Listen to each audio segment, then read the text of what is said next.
So what message does it send to those who risk their lives to serve America? Stephen Yates is a former Deputy Assistant to Vice President Dick Cheney for National Security Affairs. Stephen, always good to see you. By saying the words, quote, "we'll never achieve perfect security," is Secretary Clinton implying that the murders in Benghazi would have happened even if her department had agreed to the many requests for more security there?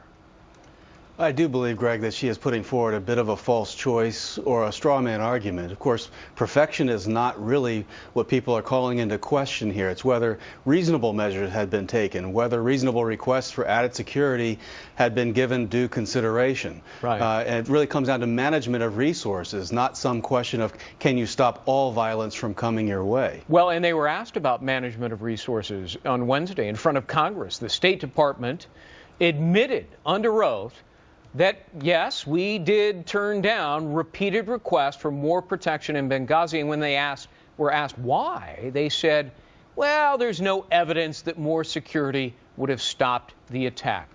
Does that make sense to you? I find that response astonishing, frankly. I mean, of course, it's a tragedy, and sometimes tragedies occur even when the best of efforts are made.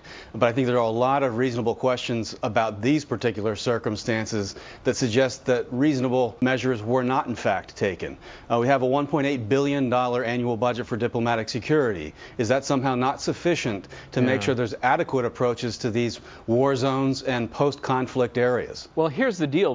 There were a string of more than a dozen security attacks that threatened our assets in Benghazi in the 6 months leading up to the September 11th anniversary attacks.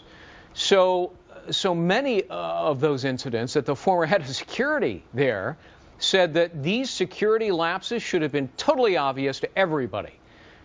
If that is true, was there a failure of competence either at the State Department or the White House or both? Well, I think that there's a failure of competence across the board in the way they handled the information. I mean, if you take Vice President Biden at his word and Secretary Clinton at his word, apparently information went to the White House, but not to the President and the Vice President. Why not?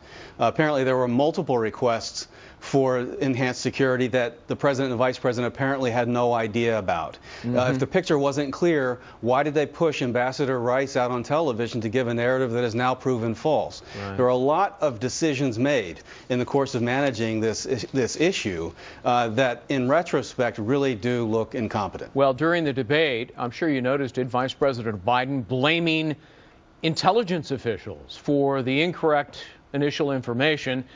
And that prompted a pretty stinging rebuke from two former intel officials, one the former director of Homeland Security, the other CIA director. Put it up on the screen. Quote, "It's clear any failure was not on the part of the intelligence community, but on the part of the White House decision makers who should have listened to and acted on available intel. Blaming those who put their lives on the line is not the kind of leadership this country needs." You agree?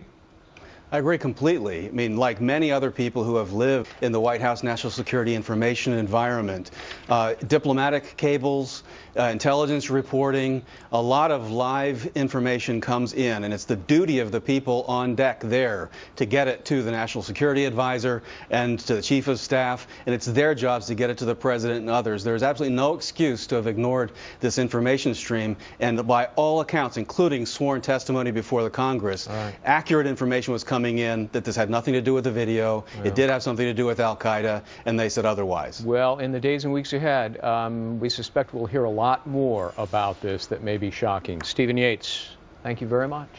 Thank you, Greg. Well, we are